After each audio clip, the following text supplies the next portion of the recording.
last episode, we reviewed a number of pro-abortion arguments, and I offered some counterpoints as a rebuttal to them. While there were multiple rebuttals to each pro-abortion argument, the main response that was consistent to all of the arguments was about the personhood of the fetus. All of the arguments for abortion rights commit the fallacy of begging the question. If the fetus is a person, then none of the arguments for abortion rights are valid. So we need to understand the concept of the personhood of the fetus. To learn more, join me for today's episode of All Things Apostolic.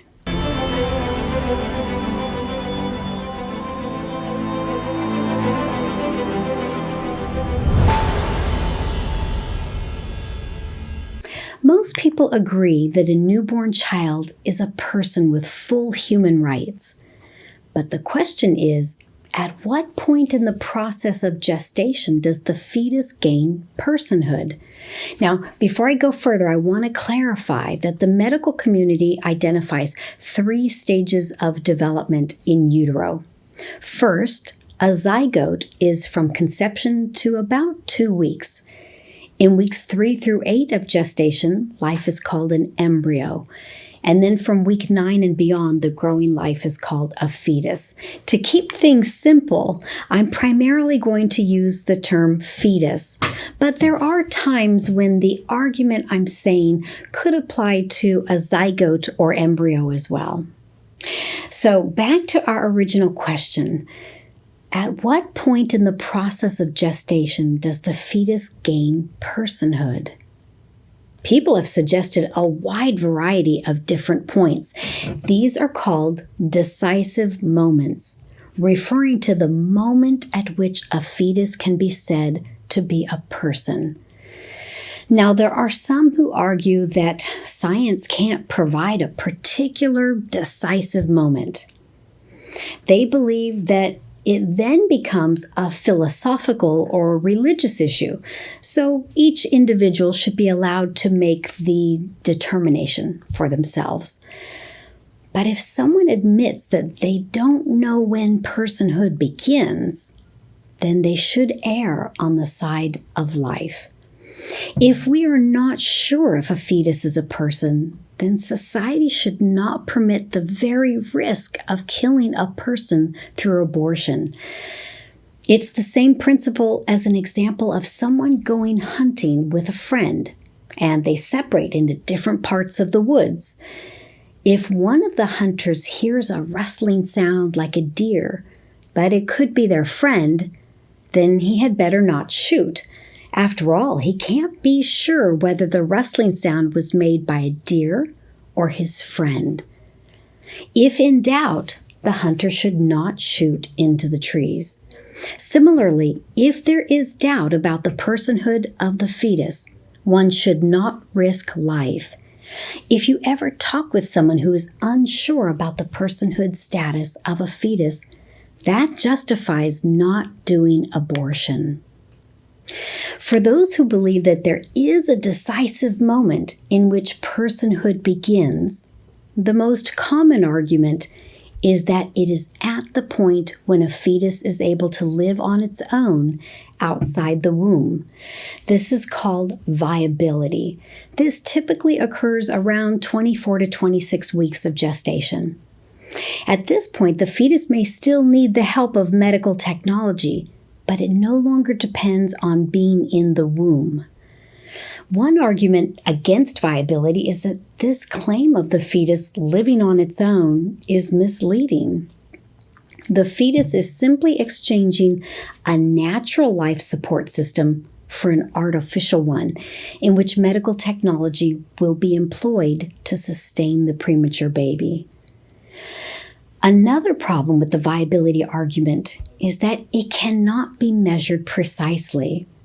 It varies from fetus to fetus, and medical technology is continually pushing viability back to earlier stages of pregnancy. So viability keeps changing, which raises questions about its reliability as an indicator of personhood. and viability varies from place to place based on medical technology. So viability in a hospital in a metropolitan city with a lot of high technology is different than viability in a poor country with minimal technology. Therefore, viability has more to do with the ability of medical technology to sustain life outside the womb than with the essence of the fetus. Viability relates more to the fetus's location and dependency rather than to its essence or its personhood. There is no inherent connection between the fetus's ability to survive outside the womb and its essence. Rather, viability measures the progress of medical technology in helping the fetus to survive in a different location. Another common proposed decisive moment is the point at which the brain of the fetus begins to function, which is about 45 days into the pregnancy. So it's really still an embryo at this stage. This decisive moment is appealing to some because it parallels the definition of death, which is the cessation of all brain activity. Since brain activity is what measures death or the loss of personhood, it is reasonable, they argue, to take the beginning of brain activity as the beginning of personhood. The problem with the analogy between these two is that the dead brain is an irreversible condition. It cannot be revived. On the other hand, the brain of the developing embryo is only temporarily non-functional. An EEG of a fetus's brain is only temporarily flat, whereas the EEG of a dead person's brain is permanently flat. Also, the embryo, from the point of conception, has all of the necessary capacities to develop full brain activity. It's just that until about 45 days of gestation, those capacities are not yet fully realized. They are temporarily latent. That is very different than being irreversibly lost. A fetus without brain activity for the first 4 to 5 weeks of pregnancy is very different than a dead person who doesn't have brain activity. A third proposal for a decisive moment of personhood is sentience. This is the point at which the fetus is able to experience sensations, and particularly pain.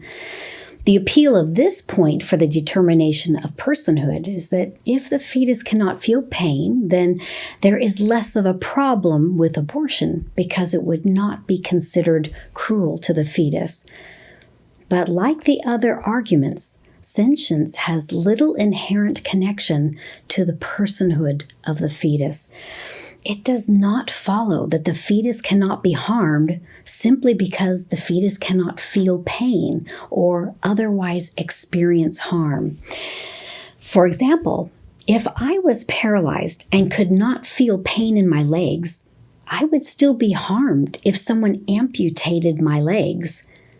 If sentience is used to determine personhood, then someone in a persistent vegetative state or someone who is temporarily unconscious would not be considered persons. Now, someone might object that these people did function with sentience and that the loss of sentience is only temporary. But then that proves that they are persons, even though they don't have sentience. Consciousness and sentience are the results of being a person, not the conditions for being one. From conception, an embryo has the intrinsic capacity for consciousness and sentience. So something besides sentience determines personhood. Another proposed decisive moment is quickening, which is the first time that the mother feels the fetus move inside her womb. Before the development of sophisticated medical technology, such as ultrasound, the movement of the fetus was sometimes the first indication of life within the mother's womb. But the essence of a fetus doesn't depend on someone else's awareness of it.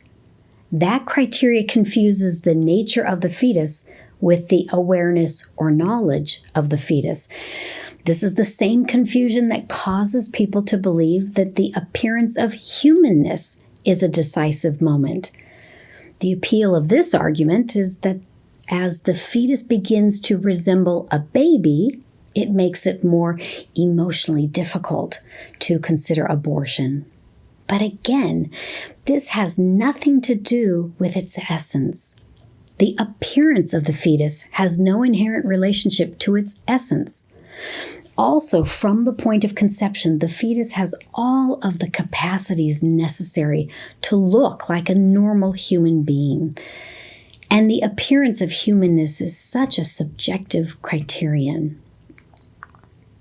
There are some that point to birth as the decisive moment of personhood. But there is no essential difference between the fetus on the day before its birth and the day after its birth. The only difference is location. This argument of location is similar to the argument of viability. The essence of personhood involves more than simply location. Our nature as human beings doesn't change just because we change locations. Another decisive moment that has been proposed is implantation.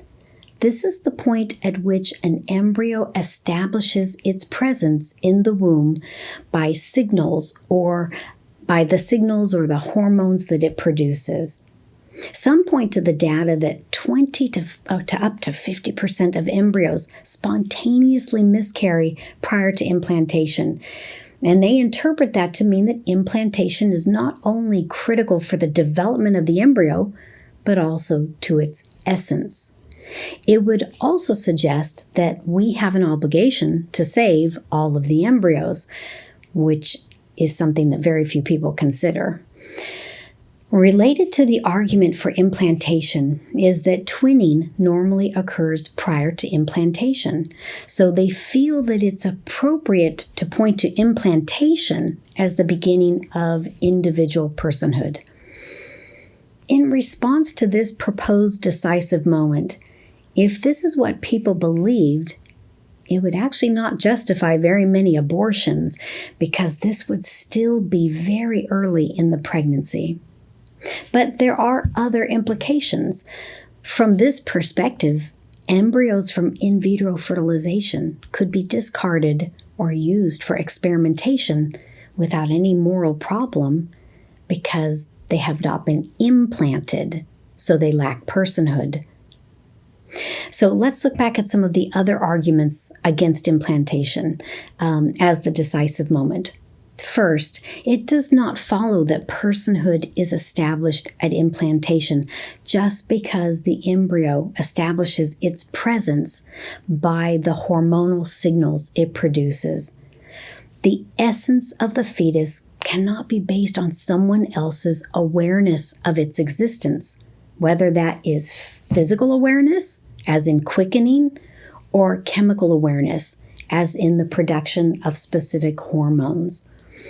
Second, even though up to 50% of conceived embryos spontaneously miscarry, it does not follow that personhood comes at implantation, since the essential nature of the fetus is not dependent on the number of embryos that do or do not survive to implant.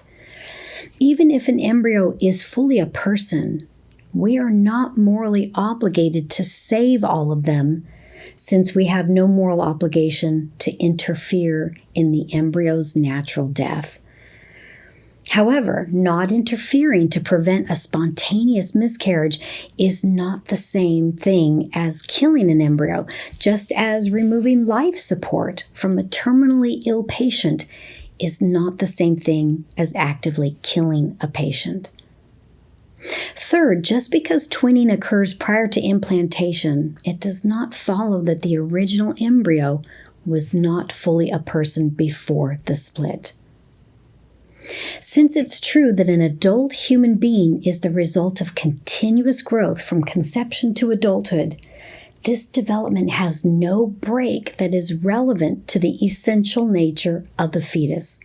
And then it would follow that one is a human person from the point of conception onward. From conception, the embryo has a unique and separate genetic identity, needing only nutrition and shelter to mature into a full newborn baby and later into an adult. From the moment of conception, the embryo and then the fetus possess all the capacities necessary to mature into a full adult. Thus, it is not accurate to say that the embryo is a potential person. Rather, the embryo and then the fetus is a person with the full potential to actualize all capacities that are temporarily latent. Here is a three-part argument. First, an adult human being is the end result of the continuous growth of the organism from conception, and this premise has hardly any debate. Second, from conception to adulthood, this development has no break that is relevant to the essential nature of the fetus. And some people debate this premise, but based on what we've already discussed, all of the proposed breaks do not have a bearing on the nature of the fetus. Therefore, based on the above two premises, we can conclude that one is a human person from the point of conception onward. Embryology shows us that from conception forward, embryos are living human beings. And the Bible indicates that God is at work intimately in the womb. Both Psalm 139 and the infancy narratives in Luke chapters 1 and 2 indicate that God's creative handiwork is evident from the embryonic stage. In this three-part series, we've examined a biblical perspective of the unborn. We've discussed counter-arguments to pro-abortion arguments, and we've defended the personhood of the unborn. I hope this series has given you some food for thought and also valid talking points if you ever have an opportunity to witness to someone regarding this important contemporary ethical issue. Thank you for joining me for today's episode of All Things Apostolic, and until next time, take care and God bless.